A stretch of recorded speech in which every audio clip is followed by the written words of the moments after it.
నేను దేవుని యొక్క బిడ్డ. Christ dwells in me. క్రీస్తు నాలో ఉంటున్నాడు. But is it really true? కానీ అది నిజంగా సత్యమేనా?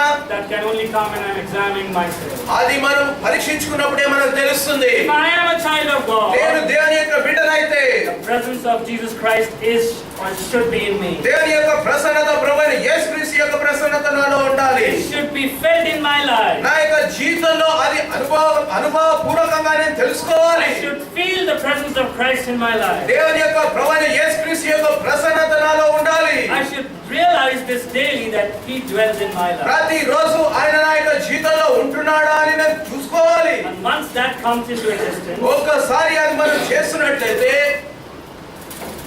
then I heard one of the preachers when I was young in attending a camp. నేను ఒక క్యాంప్ అటెండ్ అయినప్పుడు, ఒక యవనస్తునిగా ఉన్నప్పుడు ఒక క్యాంప్ అటెండ్ అయిన నాకు ఇది ఒక గుర్తు ఉన్నది. He said, if Jesus Christ is in you, ఒక బోధకుడు అన్నాడు, ప్రభువైన యేసుక్రీస్తు నీలో ఉన్నట్లయితే you do this test. నీ యొక్క పరీక్ష చేస్తావు.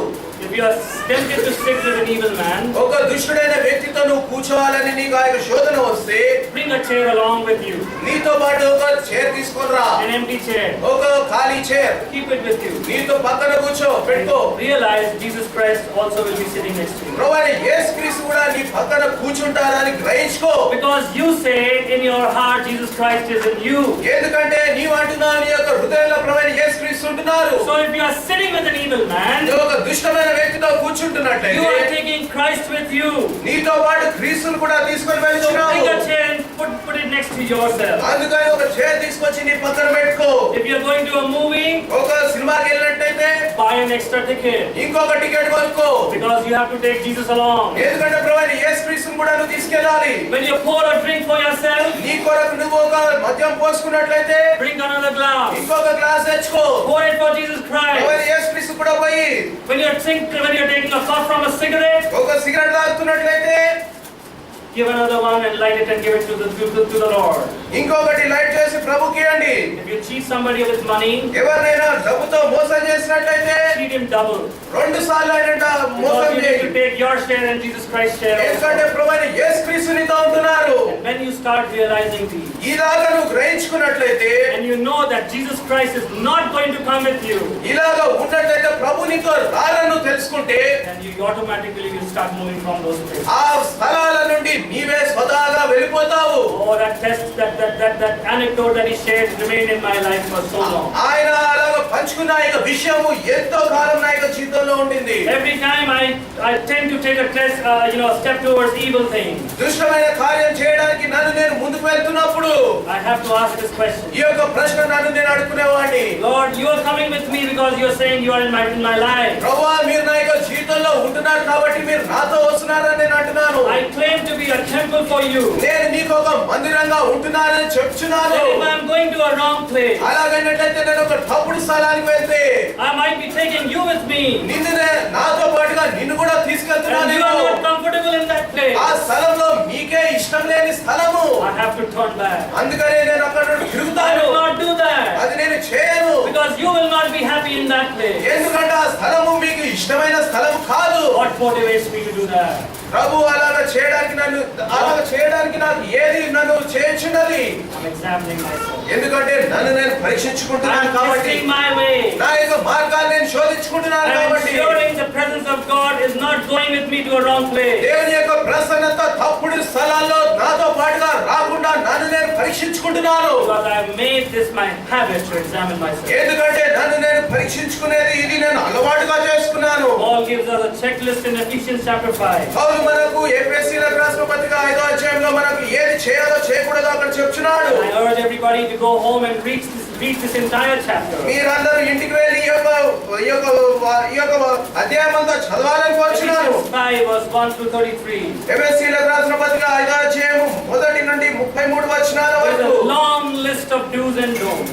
ఈ విషయాలు చేయండి, ఈ విషయాలు చేయకండి అని ఇక్కడ ఎన్నో ఒక లిస్ట్ ఉంటున్నది. Which will help us in our personal and our social standards which God requires from us. మనము ప్రభు మన పట్ల నుండి వ్యక్తిగతంగా అలాగే సంఘం పట్ల ఎలాంటి స్థితిలో ఉండాలో కోరుచున్నారో అక్కడ చెప్పబడుచున్నది. Verse 10 of the same chapter. అదే అధ్యాయంలో 10వ వచనంలో it says proving what is acceptable unto the Lord.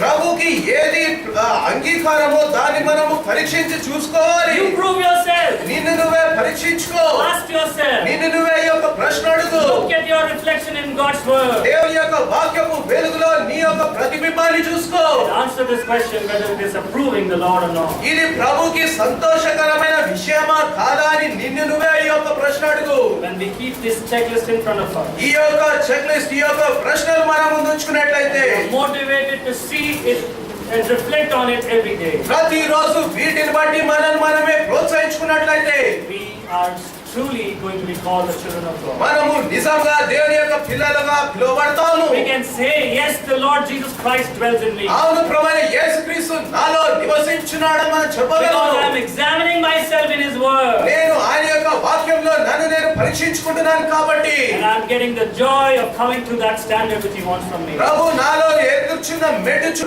నేను ఎదుర్చున్నాను కాబట్టి. The second test, రెండో పరీక్ష we'll just finish in the next 10 minutes. ఇంకో 10 నిమిషాలు ముగించబోతున్నాము. If the presence of Christ is in me, క్రీస్తు యొక్క ప్రసన్నత మనలో ఉంటే then I will not be an easy victim to the temptations. నేను శోధనలకు త్వరగా పడిపోను.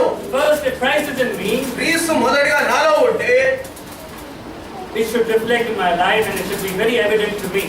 అది నా యొక్క జీవితంలో ప్రతిబింబించాలి, నాకే అది అనిపించాలి.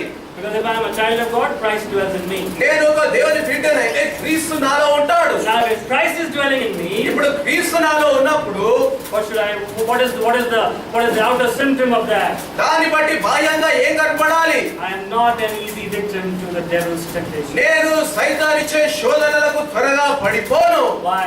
ఎందుకు? Because greater is He that is in me. ఎందుకంటే నాలో నివసించిన వాడు బాహ్యంగా ఉన్న వ్యక్తి కంటే ఎంతో బలవంతుడు. And he that is in the world. ఈ లోకంలో ఉన్న వ్యక్తి కంటే ఎంతో బలవంతుడు. So when I am re-examining my life, నన్ను నేను నా యొక్క జీవితాన్ని పరిశోధించుకుంటున్నప్పుడు and I find myself become an easy prey to the temptations of devil, ఆ సైతాన్ యొక్క శోధనకు నేను త్వరగా పడిపోతున్నట్లయితే I easily speak lies. నేను త్వరగా అబద్ధాలు మాట్లాడుతున్నాను. I am tempted to sin easily. ఎంతో త్వరగా పాపం చేయడానికి శోధించబడుచున్నాను. I let my thoughts and works contradict my spiritual standards. నా యొక్క ఆత్మీయ సంబంధమైన మెట్టుకి నా యొక్క తలంపులకు ఎంతో వ్యత్యాసం ఉంటున్నది. My conscience will prick me. నా యొక్క మనస్సాక్షి నన్ను My గుచ్చుతున్నది. conscience will tell me you have fallen here and here. ఈ యొక్క విషయాలు నువ్వు పడిపోయావు నా యొక్క మనస్సాక్షి నాకు చెప్తున్నది. Then I will come to this conclusion: my relationship with Christ is not complete. అప్పుడు నాకు వచ్చే ఆ యొక్క అనుభవం ఏంటంటే ప్రభువైన యేసుక్రీస్తుతో నా యొక్క సంబంధం సరిగ్గా లేదని. Why is this happening? ఎందుకు ఇది జరుగుతున్నది? Why am I falling so easily? ఎందుకు ఇంత త్వరగా నేను If పడిపోతున్నాను? Christ, who is greater than anybody else, is in me, ఎంతో ఎవరికంటే ఉన్న ప్రతి ఒక్క వ్యక్తి కంటే ఎంతో బలవంతుడైన క్రీస్తు నాలో then why ఉన్నట్లయితే can I not face these challenges and become a victor? Then why should I not be a victor in all these మరి ఈ challenges? విషయాలన్నింటిలో నేను ఎందుకు జయించిన స్థితిలో ఉన్నాను? Why am I falling and becoming a victim? నేను ఎందుకు పడిపోయి దీనికి దాసుడుగా మార్చున్నాను? Who's asking this question? ఈ యొక్క ప్రశ్న ఎవరు అడుగుతున్నారు? Is somebody asking this question to you? ఎవరైనా ఈ యొక్క ప్రశ్న నిన్ను అడుగుతున్నారా? No, you are asking this question to yourself. లేదు, నిన్ను నువ్వే ఈ యొక్క ప్రశ్న అడుగుతున్నావు. Because you have made this a habit. ఎందుకంటే నీవు ఈ యొక్క దీన్ని అలవాటుగా మార్చుకున్నావు I'm కాబట్టి examining myself. నన్ను నేను పరీక్షించుకొనుచున్నాను. I'm examining and I've come to this conclusion that I have been falling easily to temptation. నన్ను నేను పరీక్షించుకొని శోధనలకు త్వరగా పడిపోతున్నానని నేను ఈ యొక్క అంశానికి వచ్చిన్నాను. That is not what God wants from me. అది దేవుడు మన దగ్గర నుండి ఆశించిన విషయం కాదు. What will the next step be? మరి ఇంకొక దాని తర్వాత చేయవలసిన కార్యం ఏంటి? I'll come back to that. ఆ ప్రభువే చూచిన ఆయన మెట్టులోకి నేను I will రావాలి. gain strength from Christ. క్రీస్తు దగ్గర నుండి ఆయన శక్తి నేను పొందుకుంటాను. Then I'll examine myself once again. దాని తర్వాత తిరిగి నన్ను నేను పరీక్షించుకుంటాను. The same tests will come to us. అదే పరీక్షలు మరలా మన ముందుకు వస్తాయి. If our level has increased again to the standard that Christ wants from us, క్రీస్తు మన దగ్గర నుండి ఆశించిన ఆయన స్థితిలో మనం వస్తే we will not fall but become victorious in the same test. మనము అదే శోధనలో పడము కానీ దాన్ని జయించిన వారంగా మారుతాము. That's why Psalmist says in 108 Psalm, అందుకే కీర్తన గ్రంథకర్త 108వ కీర్తనలో అంటున్నాడు, my heart is fixed, O God. ప్రభువా నా యొక్క హృదయము నీ మీదే అంటగట్టబడి I ఉన్నది. have grounded myself in your word, ఈ యొక్క వాక్యంలో నన్ను నేను పాదుకున్నాను. so that I may not become an easy victim to the devil. సైతానికి నేను త్వరగా పడిపోయే విషయంగా కాకుండానట్లు And he shows his concern. ఆయన తన యొక్క చింతన చూపించున్నాడు. Psalm 119 and verse 10. 119వ కీర్తన 10వ వచనము. With my whole heart have I sought thee. నా పరిపూర్ణ హృదయంతో నిన్ను నేను వెతికి ఉన్నాను. Oh, let me not wander from thy commandments. నేను నీ ఆజ్ఞను విడిచి తిరగనీయకుము. I want you to dwell in my life. ప్రభువా నా జీవితంలో మీరు ఉండాలని కోరుచున్నాను. I want my life to be reflected to come to the standards you expect from me. ప్రభువా మీరు చూచిన ఆ యొక్క మెట్టులోకి నేను ఎదగాలని నా యొక్క జీవితం కావాలని కోరుచున్నాను. God, let my heart be fixed in thy word. ప్రభువా నా యొక్క హృదయము నీ యొక్క వాక్యం మీద అంటగట్టబడడానికి సహాయం చేయము. Let me be examining myself and constantly seeking thee in my life. నన్ను నేను ప్రతి దినము అనుక్షణము నీ యొక్క వాక్యంలో పరీక్షించుకోవడానికి సహాయం చేయము. So that I may not break thy commandments. దాన్ని బట్టి నీ యొక్క ఆజ్ఞల్ని నేను వెనుదిరిగే వ్యక్తిగా ఉండకుండా చూడండి. I was thinking of prodigal son and as I was meditating on this verse. ఈ యొక్క వచనం మీద నేను ధ్యానించినప్పుడు ఆ యొక్క తప్పిపోయిన కుమారుని గురించి ఆలోచిస్తూ We ఉంటున్నాను. heard about the story of prodigal son so many times. We read it. ఆ తప్పిపోయిన కుమారుని యొక్క ఉపమానం ఎన్నోసార్లు మనం చదివినాము. He went away from the father's house. తండ్రి యొక్క ఇంటి నుండి వెళ్ళిపోయాడు. He squandered his money in wild living.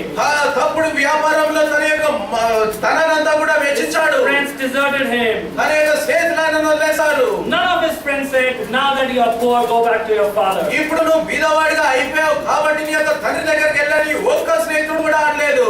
But when he had come to his own senses, కానీ తన యొక్క గ్రహింపులోకి తను వచ్చినప్పుడు, when he examined himself, తనను తాను అక్కడ పరీక్షించుకున్నప్పుడు, when he realized his standard, తన యొక్క మెట్టుని తను గ్రహించుకున్నప్పుడు, oh, this is my standard in my father's house. నా తండ్రి యొక్క ఇంటిలో నాకు ఇలాంటి ఒక స్థితి ఉండింది. Oh, where have I fallen? ఎక్కడ నేను పడిపోయాను. Oh, look at my present standard. ఇప్పుడు నేను ఏ స్థితిలో ఉన్నానో చూడండి. Bible says when he had come to his senses, Bible అంటుంది తనను తాను ఆయన గ్రహించుకున్నప్పుడు, when he had examined himself, తనను తాను ఆయన పరీక్షించుకున్నప్పుడు, then he got up. అప్పుడు ఆయన లేచాడు. Then he stood up. ఆయన తిరిగి లేచాడు. Then he said, I'll go back to my father. నేను వెళ్ళిన తండ్రి ఇంటికి వెళ్తాను. He saw his works. తన యొక్క కార్యాలను He చూసుకున్నాడు. searched his works. తన యొక్క కార్యాలను పరిశోధించుకున్నాడు. He said, let me go back to my father's house. దాని తర్వాత అన్నాడు నేను నా తండ్రి ఇంటికి తిరిగి వెళ్తాను. We ought to examine ourselves. మనం We పరీక్షించుకోవాలి. ought to test our work. మన యొక్క కార్యాలను మనం పరీక్షించుకోవాలి. Peter would have never understood the depth of God's love. పేతురు దేవుని యొక్క ప్రేమ యొక్క లోతుని ఎన్నడూ అర్థం చేసుకుని ఉండకపోవచ్చు. Peter would have never examined the depth of his faith.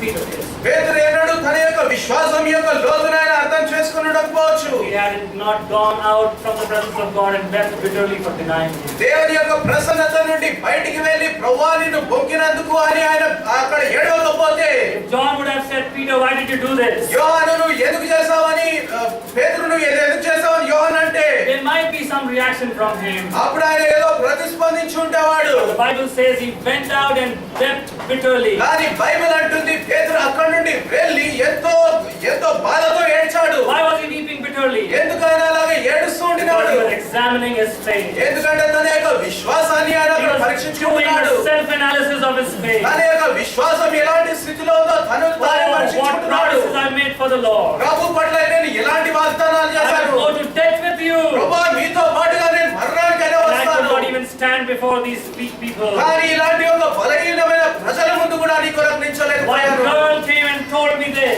ఒక చిన్న పిల్ల వచ్చి ఈ విధంగా అన్నది, You are with Christ. నువ్వు క్రీస్తుతో ఉన్నావే. And I was so shaken I denied it. నేను ఎంతగా కలపబడ్డాను అంటే నువ్వు నాకు తెలియదన్నానే. When you are examining yourself, నిన్ను నువ్వు అలా పరీక్షించుకుంటున్నప్పుడు you will have bitter tears in your eyes. నీ యొక్క కళ్ళలో నుండి ఆ యొక్క కన్నీటి ధార అనేది వస్తుంది. You will realize your mistake. నీ యొక్క తప్పు నువ్వు గ్రహించుకోగలవు. Then you will come back to God. తిరిగి అప్పుడు ప్రభు దగ్గరికి రాగలవు.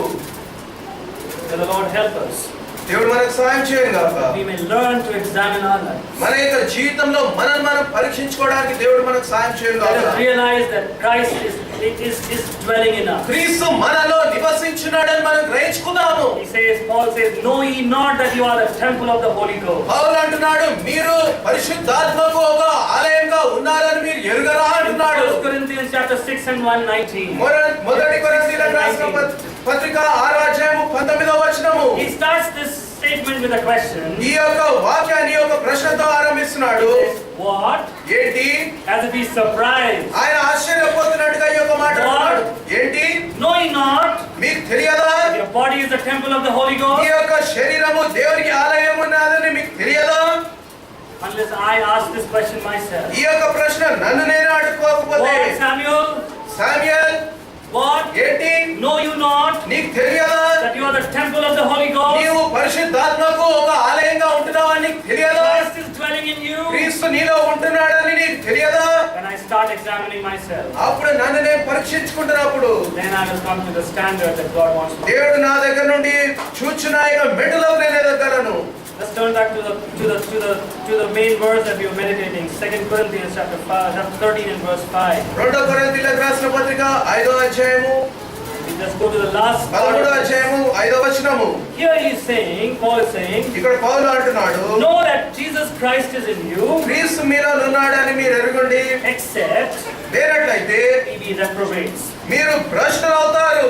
Unless you are fake, మీరు కాని వారి అయినట్లయితే, unless you are not genuine, మీరు నిజమైన స్వచ్ఛమైన వారు if కానట్లయితే, you are a true child of God, మీరు నిజమైన దేవుని పిల్ల అయితే, if I am a true child of God, నేను దేవుని యొక్క నిజమైన బిడ్డనైతే, I will keep on examining my life. నన్ను నేను నా యొక్క జీవితంలో పరీక్షించుకుంటాను. I will keep on really, checking myself. నన్ను నేను ఎల్లప్పుడూ శోధించుకొని చూస్తుంటాను. And I will live with this self-realization that Christ dwells in me. క్రీస్తు నాలో ఉన్నాడన్న యొక్క తలంపుతో నేను ఉంటాను.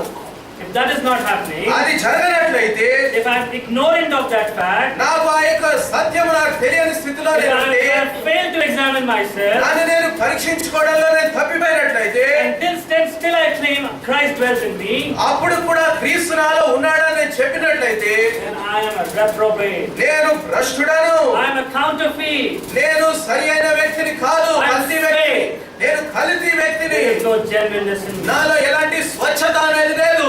Am I not challenged by this question from Paul? పౌలు దగ్గర నుండి వచ్చిన ఈ యొక్క ప్రశ్న నాకు ఒక సవాల్గా లేదా? What kind of standard of Christian faith am I living with? ఎలాంటి క్రైస్తవ విశ్వాసంలో మనం జీవిస్తున్నాము? Am I a reprobate? నేను ఒక కల్తీ సంబంధమైన వ్యక్తినా? Am I like those articles which are sold in those grey markets? ఆ యొక్క తప్పుడు బజార్లలో అమ్మబడే ఆ యొక్క ఆర్టికల్స్ లాగా నేను ఉంటున్నానా? Go to the grey market. ఆ యొక్క దొంగ సామాను మీద దగ్గరికి You will వెళ్ళినట్లయితే find it looks absolutely original. అది చూడడానికి ఆ యొక్క ఒరిజినల్ బ్రాండ్ లాగా You కనిపిస్తుంది. will find Sony, you will find Yamaha, you will have Canon, you will have every brand that you can see. అక్కడ పెద్ద పెద్ద బ్రాండ్లు అవన్నీ సోనీ, యమా అలాంటి పెద్ద పెద్ద బ్రాండ్లు అన్ని ఉంటాయి వస్తువులు. With the genuine logo on it. దాని మీద లోగో కూడా ఉంటుంది, ఆ బ్రాండ్ యొక్క పేరు ఉంటుంది. But when you open it, దాన్ని తీసినట్లయితే all the parts of it. లోపల ఉన్న ఆ యొక్క అంశాలన్నీ కూడా అవి కల్తీవే. Christ is dwelling in me. క్రీస్తు నాలో ఉంటున్నాడు. Is this only is a logo on my head? ఉట్టి అది నా యొక్క నొద్దుటి మీద ఆ యొక్క మాటనే ఉంటున్నదా? Or am I examining whether His presence is daily in my life? లేనట్లయితే నా యొక్క జీవితంలో ఆయన నిజంగా ఉంటున్నాడని ప్రతిరోజు పరీక్షించుకుంటున్నానా? Paul says, examine that you don't end up being fake. పౌలు అంటున్నాడు, మీరు భ్రష్టులు అయిపోకుండా మిమ్మల్ని మీరు పరీక్షించుకోండి. Examine yourself మిమ్మల్ని మీరు పరీక్షించుకోండి. that you may not end up reprobate. మీరు భ్రష్టులో ఉన్నట్టుగా మిమ్మల్ని మీరు పరీక్షించుకోండి. As we have gathered around the Lord's table also, ప్రభు యొక్క బల చుట్టూ మనం వచ్చుండగా again we are instructed, మనకు మరలా ఆ యొక్క హెచ్చరిక ఏమంటున్నది? examine yourself. మిమ్మల్ని మీరు పరీక్షించుకోండి. Let nobody else examine you. ఎవరు మిమ్మల్ని పరీక్షించనియకండి. Keep it your habit. మీ యొక్క అలవాటుగా దీన్ని చేసుకోండి. Make it your habit. మీరు దీన్ని అలవాటుగా చేసుకోండి. I want to examine myself. నన్ను నేను పరీక్షించుకుంటాను. I must examine myself. నన్ను నేను పరీక్షించుకోవాలి. I have to prove myself నన్ను నేను శోధించుకొని చూసుకోవాలి. whether I am a fit indwelling place for my Savior. నా యొక్క రక్షకుడు జీవించడానికి సరి అయిన హృదయం నేను కలిగి ఉంటున్నానా? The Lord bless these words to us, దేవుడి యొక్క మాటలు మనకు దీవించును గాక. that I may be a genuine dwelling place for my Savior. నా యొక్క రక్షకునికి సరి అయిన ఒక నివసించే స్థలంగా నేను మారినట్టుగా It may become a reflex and a habit for me to examine myself. నన్ను నేను పరీక్షించుకోవడము అది నాకు ఒక అలవాటుగా మారినట్టుగా His name be blessed. ఆయన యొక్క నామం మేము పరచబడును గాక.